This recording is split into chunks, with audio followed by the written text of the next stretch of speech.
Advance and be recognized, everyone, and welcome to another episode of the Sitrep podcast, your forward operations space for all things military and historical wargaming.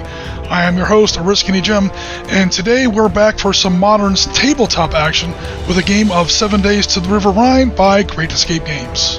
Our subject today is close to my heart, Operation Desert Storm during the Persian Gulf War of 1991. Specifically, we're going to be looking at the U.S. Marine Corps' drive through the El Jabr corridor in southern Kuwait. In a very quick summary, the overall plan for the ground phase of Desert Storm was General Schwarzkopf's famed left hook, one of the largest and fastest single envelopments ever undertaken. To the east, the U.S. Marine Corps and Arab allies would hit the Iraqis square in the teeth, thereby fixing them in place in southern Kuwait and eastern Iraq. But the real blow would come out of the west, delivered by 7th and 18th Airborne Corps through deserts that the Iraqis thought were impassable. They would slice around behind the Iraqi lines, engage their reserves, and cut off their entire main body before it could withdraw into Iraq. There was just one problem. The Marines hit the Iraqis so hard and the Iraqis came apart so quickly that they started pulling out of Kuwait long before that left hook could get around behind them. This forced an immediate and unplanned acceleration of the overall invasion plan. One of the main reasons the Marine assault hit so hard was they didn't actually wait for the ground phase to start. Once the bombing campaign got started and after the Battle of El Khafji in January, they began a series of artillery bombardments and reconnaissance in force, steadily chewing their way forward through the first Iraqi defenses. In fact, by the time the ground phase officially got started, forward Marine units were already well through most of the first big belt of Iraqi berms and minefields. In our game today, that's going to be the 1st Marine Corps Division, headed by units like Task Force River and Task Force Shepard, backed up by other task forces like Task Force Grizzly, Papa Bear, and Task Force Taro. Once through the second belt of Iraqi defenses, this Marine vanguard pivoted to the left, headed northwest with El Jabr Air Base off their left wing and the El Jabr oil fields off of their right.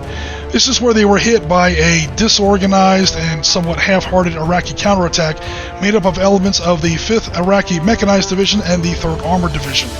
This battle took place at daybreak on 25 February 1991, or G-Day +1. This is the battle we have on our table today. Now, for those of you who are familiar with the 7 Days to the River Rhine system, we're going to be making a lot of changes in order to reflect some of the realities of the Gulf War. For one, every single Iraqi unit is starting with one morale token already stacked on it. This is to reflect the effects of the 5-week bombing campaign that, of course, we all remember so well. All of the Iraqi morale levels are also being drastically reduced. But in all fairness, the victory conditions are also wildly skewed against the Marine Corps.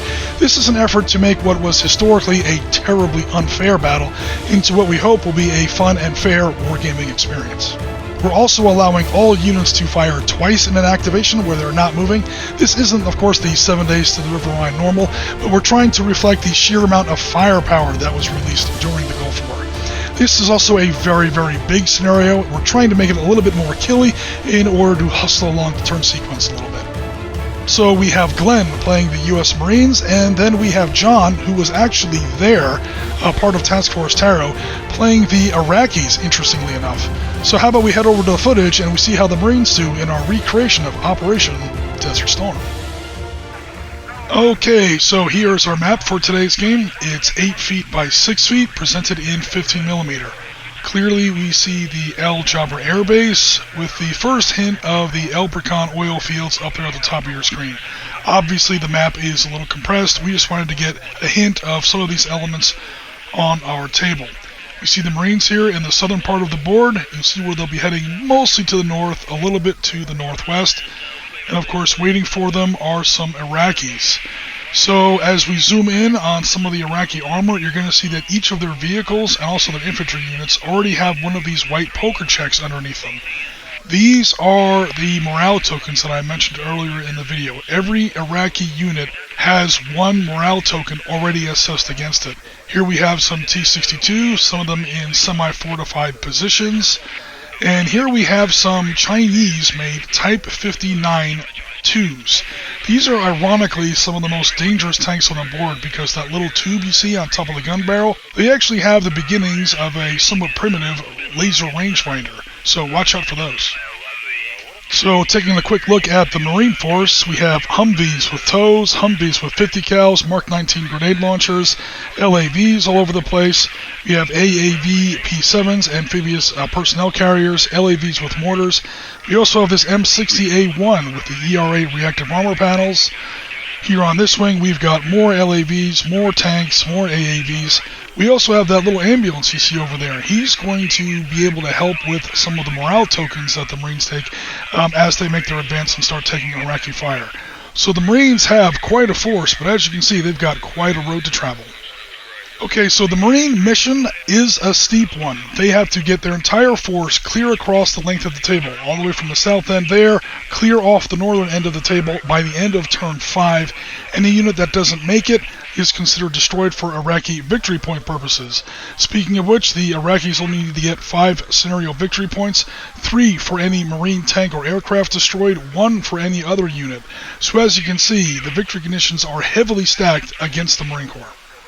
Alright, so here go the Marines on their first movement phase. Now, because this scenario is so large, one thing that we're doing is platoon activations, pretty much so that we don't end up with like 30 activation tokens per turn. Each turn will take like 2 hours. One activation token activates 3 units. So the Marines have moved forward. Looks like the Iraqis are going to try to react with 3 of their T-62s in those firing pit dugouts there. We're going to see if they succeed in their activation rolls to open fire on the Marines as they advance. Now remember, every Iraqi unit starts with a morale token on it. So the normal 3+ required here, John has to roll a 4+. But it looks like he's going to... Oh, check it out. He got 2 out of his 3 activations. Okay, here are our data cards for the T-62 battle tank. Notice I have made their values a little bit worse than usual, again, to reflect the poor state of the Iraqi army in 1991. So because 2 of them have activated, he's going to get 2 chances at a 6+ to hit. Make that a 7+ because of the morale token pre-stacked with all Iraqi units. Make that an 8+ because of the Marines' movement. So John, for his opening salvo, is going to get to roll 2 d10s to hit. His target number is an A+, and looks like he has scored 1 hit. John's second salvo also scores a hit, and now it comes time to penetrate. But here comes another one of the scenario special rules.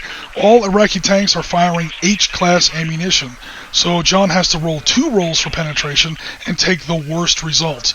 So he winds up with 2 5s, which plus the T-62's firepower of 9 failed to penetrate the front armor of the Marine M60. Oh, that was a bit of a tense moment.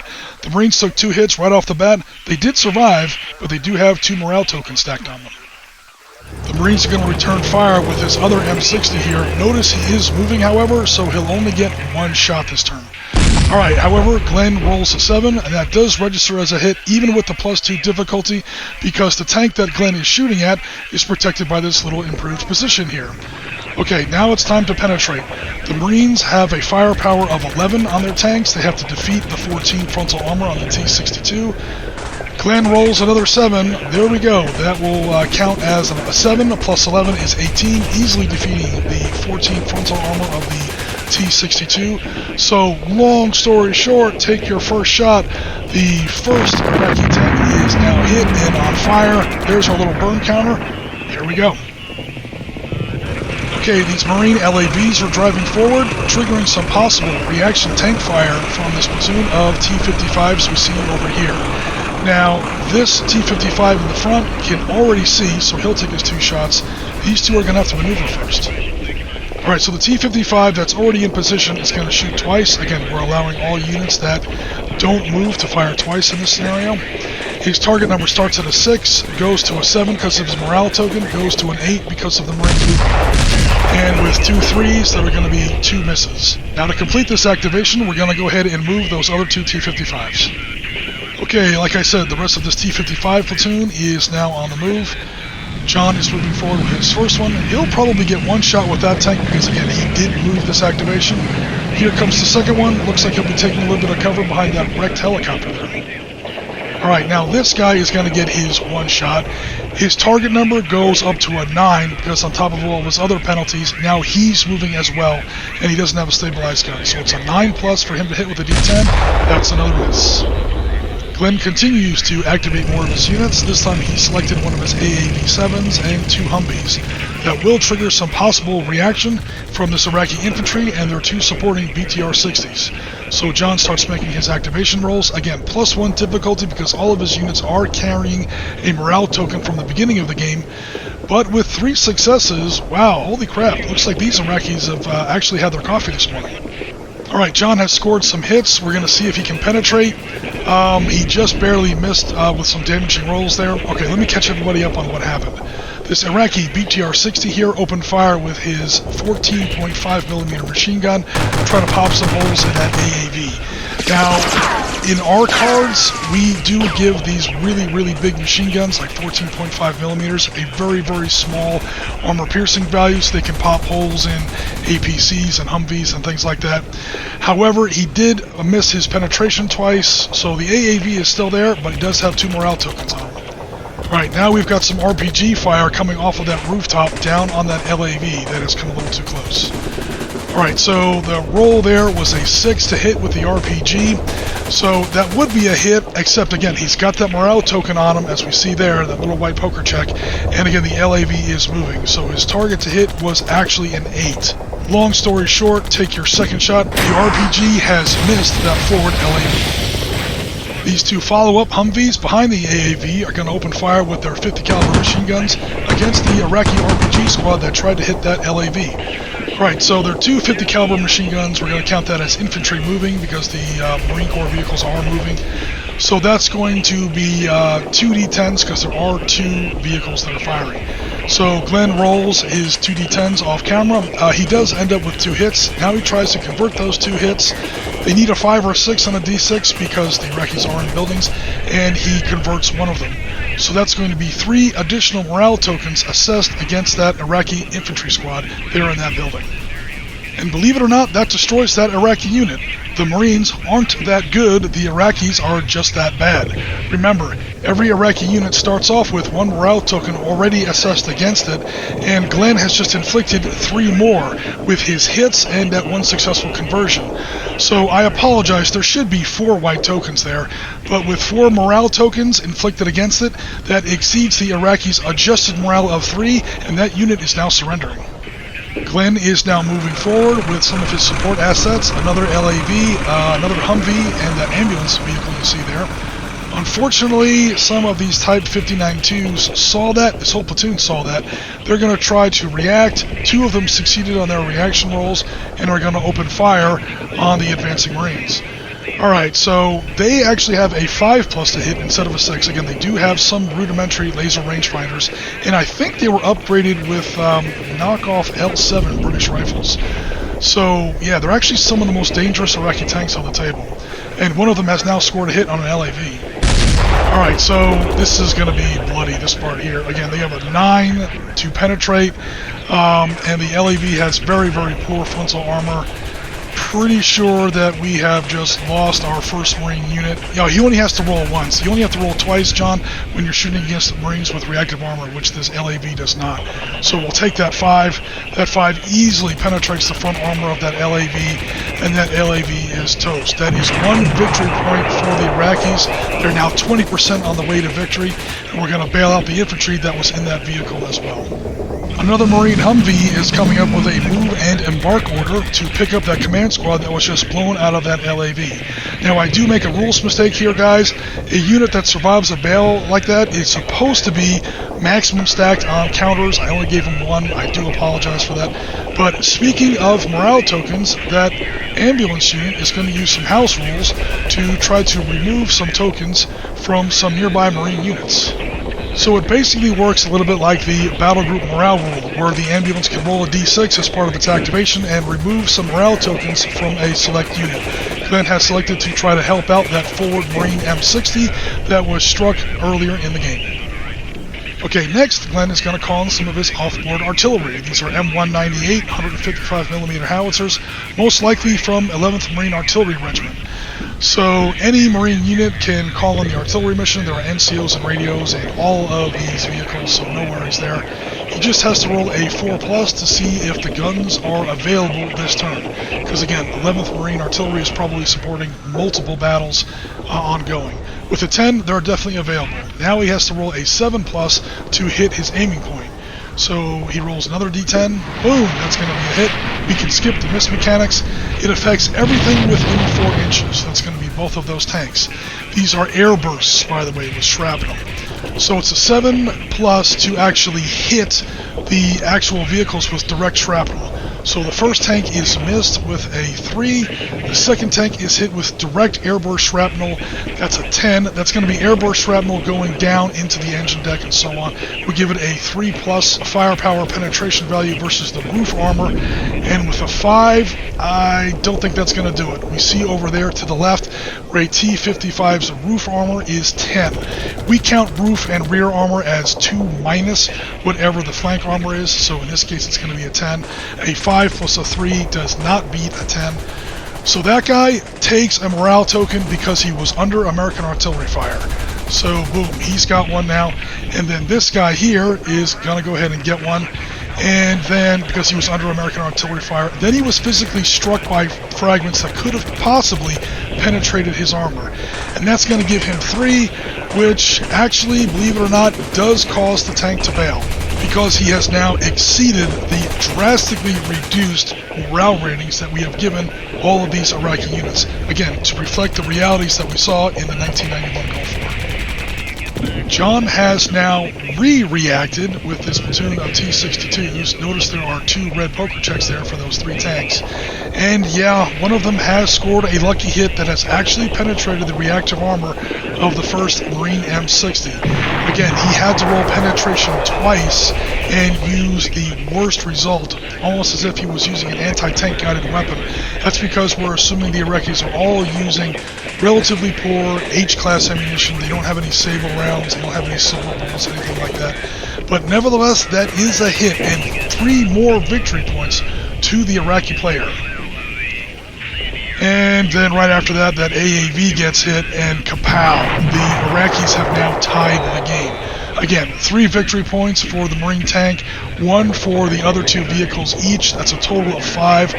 The Marines now have to win the game without taking any more losses. They can take all the morale tokens they want, but they can't take any more destroyed units, or they officially lose this game.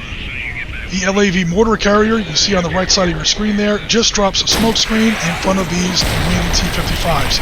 Now that smoke screen is opaque in visual light, but transparent in infrared, so thermal sight on that M60 can easily shoot and kill that Iraqi tank.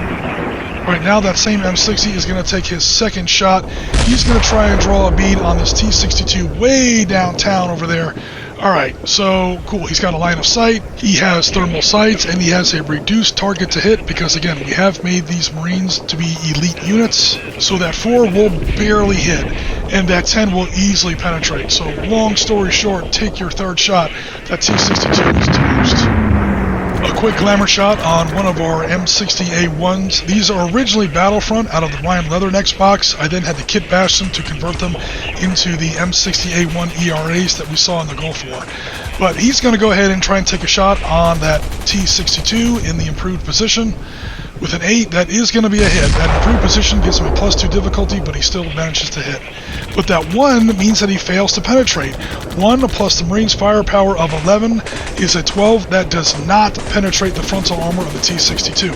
He does get a second shot though. That 6 does hit, and that 9 easily penetrates. Alright, cool. So he survived the first shot, and as the Iraqis were probably bailing out of the tank, the second round went in, and boom, that was the end of that T-62. No questions asked. Another Marine LAV platoon has activated. Actually, it's reactivated. Notice there are 2 blue poker checks there. So it's time to fire that 25mm autocannon on the lead LAV. He barely has a really ugly shot on that VTR-80. He might have to shoot through that dumpster a little bit, but he does have thermal sights. And despite all those penalties, boom, he does actually score a hit, and the 25mm rounds go right through the front armor of that VTR-60. That is going to be the end of that vehicle. He was carrying no infantry at least, but that's the end of that APC. Some Iraqi reactions against that fire have now failed, so that lead LAV is now free to take his second shot. He doesn't exactly have a wealth of targets, so he's going to try to pick on some of that Iraqi infantry that's way across the field there. It's not the juiciest of targets, but it is worthwhile because the only way the Marines are really going to win this game is by reaching the Iraqi breakpoint and forcing the whole Iraqi force to surrender the field. Okay, so that 9 is going to register as a hit from the LAV against that Iraqi infantry. Looking here at the chart, we consider it as a gun under 7, anti-tank value under 7. It's at more than 12 inches, so it counts as 1d10. Okay, so he rolled his d10, he scored a hit. He's now going to try to convert that hit to additional damage with a d6. He's only behind a chain link fence, so we're going to consider him in the open. But even given that, a 3 is going to fail. So that's going to be no additional damage against that Iraqi unit. Only the first morale token, which isn't enough to kill him. Okay, now the second LAV in this column is going to take his first action. He's going to fire at the same target. So once I turn his turret there, okay, he has scored a hit, and then Glenn did successfully convert with a 5. So that's going to be 2 additional morale tokens. That brings his total up to 4. He started with 1, the first LAV inflicted 1, and the second LAV inflicted 2. That squad has now surrendered. The third LAV in that platoon, you notice there, it's the ITV, or sometimes nicknamed the Hammerhead. It carries that extended fire tow-launching boom on the roof. So he is not moving this activation. He's going to go ahead and take his 2 shots. He only needs a 3+ to hit against Iraqi tanks that are facing him. So this should be 2 easy kills here with some tow missiles. But then Glenn rolls a 2. He misses with his first tow missile. Holy crap. Alright, he does get a second shot. And he misses again. I don't know, is there a chain link fence that I forgot to put on the table that fouled the guidance wires? Somehow those Iraqis got hella lucky. Just to wrap up this LAV platoon's activations, that second LAV never got his second shot. He doesn't really have any great targets, so just for fun, we're going to see if he can knock the headlights off that surviving T-62. Alright, he has scored a hit, but with a 7, he doesn't quite penetrate. So, yeah, because his firepower is only a 4. 4 plus 7 equals 11. That's nowhere close to getting through the T-62's frontal armor, but it will force another morale token stacked on that tank. You gotta remember how low these Iraqi morale ratings are. It doesn't take much to get these guys to bail out of the tank. They've already been bombed non-stop for 5 weeks. They haven't had a clean canteen of water in 5 weeks. They're ready to give up. Marine armor continues to activate and move forward down the field. Well, this crew actually failed his activation, so they're going to be having a bit of a meeting with the Sergeant Major after the battle, that's for sure. But this crew has succeeded, moved forward, and landed a hit on this surviving T-62. Yes, it has been a hit. You can see where Jen already has the new morale marker assessed against that T-62. Now Glenn has to roll to penetrate, but off camera he rolls a 1. Marine dice have just suddenly shit the bed, and even with a firepower of 11, that only comes out to an adjusted 12. That does not get through the T-62's frontal armor. However, he's already got 3 morale markers on him. This is now his 4th. That crew is bailing out of the tank and surrendering to the Marines.